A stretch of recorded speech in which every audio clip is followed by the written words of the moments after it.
Le problème à résoudre, c'est un problème de calorimétrie. Je vous le lis. Un chimiste dissout 8 grammes de nitrate d'ammonium dans un calorimètre parfaitement isolé contenant 50 ml d'eau.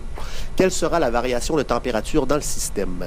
Donc, comme on cherche la variation de température, la formule à utiliser, ça va être Q égale MC delta T. Par contre, pour résoudre comme il faut le problème, il nous manque deux données. Il nous manque la variation de température, qu'on cherche évidemment, et la chaleur aussi, le Q qu'on n'a pas. Le M et le C, vu que c'est un calorimètre avec de l'eau, donc on va les avoir. Le 50 ml d'eau va être notre masse, qu'on va transformer en grammes, et comme c'est de l'eau, ça va être 4,19 joules par gramme par degré Celsius. On connaît cette donnée-là également. Comme on a besoin de la chaleur, ce qu'on va faire, c'est utiliser l'annexe 4. Mais bien sûr, pour utiliser l'annexe 4, il faut d'abord mettre notre équation. L'équation qu'on a ici, là, si on lit la question comme il faut, c'est simple, c'est la dissolution du nitrate d'ammonium. Donc, on prend le nitrate d'ammonium, le NH4NO3, on va le prendre sous sa forme solide, ce qui va nous donner à la fin, quand il va être dissous, ça va être encore du nitrate d'ammonium, le NH4NO3, mais cette fois-ci sous sa forme aqueuse, en décomposant comme il faut. Donc, en allant chercher l'énergie de formation, la chaleur de formation pour les deux éléments, on va être capable d'aller chercher l'enthalpie totale de notre réaction.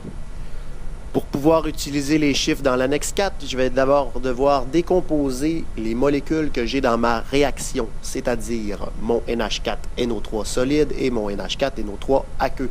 Je vais commencer par le solide. Je le place dans les produits parce qu'avec l'annexe 4, les chiffres que ça me donne, c'est la chaleur de formation, donc dans les produits. Et je vais me demander ce que j'ai à l'intérieur. J'ai de l'azote, j'ai du N que je vais placer. Bien sûr, je lui mets un petit 2, là, on a vu pourquoi. J'ai aussi du H. Lui aussi, il vient en paquet de 2, sauf que lui, je vais mettre un petit 2 à l'avant parce que j'en ai 4 dans mes produits. J'ai de l'oxygène, du O2. Lui, je vais mettre un 3,5 parce que j'en veux 3 à la fin. Je vais faire la même chose avec le NH4NO3 aqueux. Donc, je vais le placer, encore une fois, dans mes produits.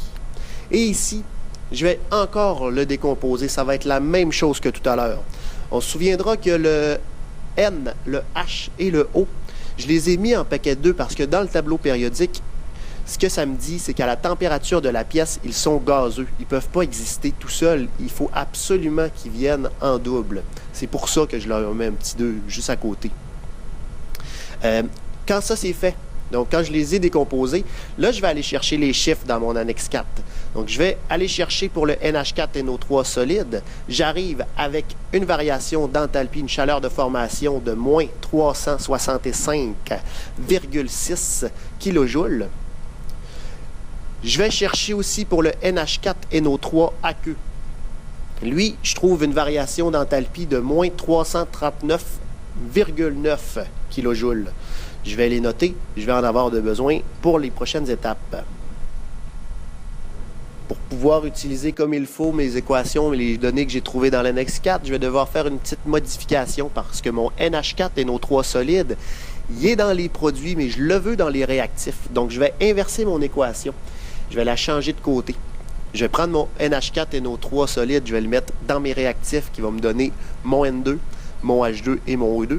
Donc, tout ce que je fais, c'est que j'inverse ma première équation, la première équation que je m'étais formée, parce que je veux mon NH4NO3 dans mes réactifs comme dans mon équation de base. En faisant ça, je vais devoir inverser aussi l'enthalpie. Donc, au lieu d'être moins 365,6, ça devient plus 365,6. Maintenant, la première équation que je m'étais formée, la première petite équation, demi-équation, j'en ai plus besoin, elle ne me servira plus. Pour trouver l'enthalpie totale de ma réaction de base, je vais utiliser les deux chiffres que j'ai ici. Donc, la chaleur de formation de mon NH4NO3 aqueux qui est moins 339,9 kJ. Je vais additionner la variation que j'ai faite, le petit changement, là, ça veut dire le plus 365,6 kJ de mon NH4NO3 solide. Ça va me donner une variation pour ma réaction de base de 25,7 kJ. 25,7 kJ, ce que je viens de trouver, c'est pour une mole. Mais moi, j'en ai pas une mole. Je vais donc me demander, j'ai combien de moles? Pour faire ça, on trouve la masse molaire du nitrate d'ammonium. La masse molaire, j'ai 2 azotes, donc 2 fois 14,01 g. J'ai 4 hydrogènes, donc 4 fois 1,01 g. J'ai 3 oxygènes, donc 3 fois 16 grammes. Ce qui va me donner une masse molaire pour mon nitrate d'ammonium de 80,06 grammes. Donc, on vient de se rendre compte qu'une mole de nitrate d'ammonium a une masse de 80,06 grammes. Moi, dans ma question de base, j'en avais 8 grammes. Je vais me demander, mon 8 grammes, ça me donne combien de moles?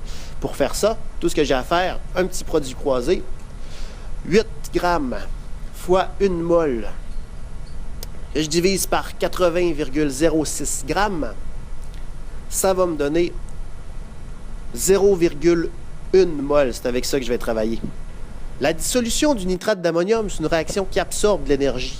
En fait, elle absorbe 25,7 kJ à chaque mole. J'ai juste de calculer, par contre, que j'en ai pas une mole complète.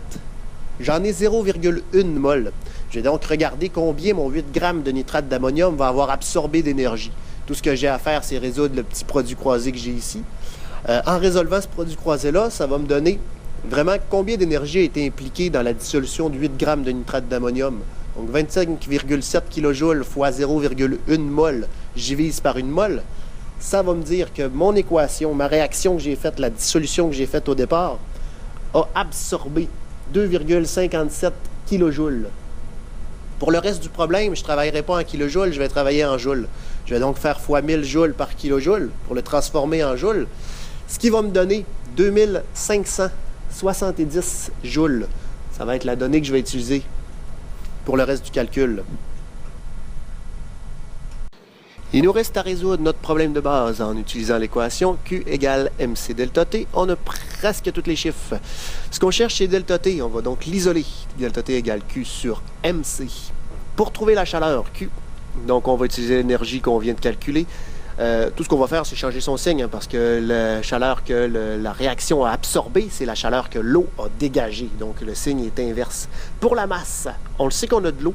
On le sait qu'on en avait 50 ml, puis on le sait que pour l'eau, ben, c'est 1 gramme par millilitre. Ça veut dire que dans le fond, on en a 50 grammes.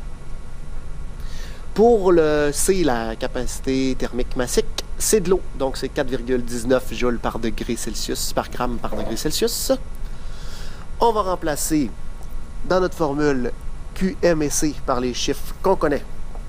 On remplace Q par moins 2570 joules. On remplace la masse par 50 grammes et on remplace la capacité thermique massique par 4,19 joules par gramme par degré Celsius. En faisant le calcul, on trouve notre réponse, une variation de température de moins 12,3 degrés Celsius.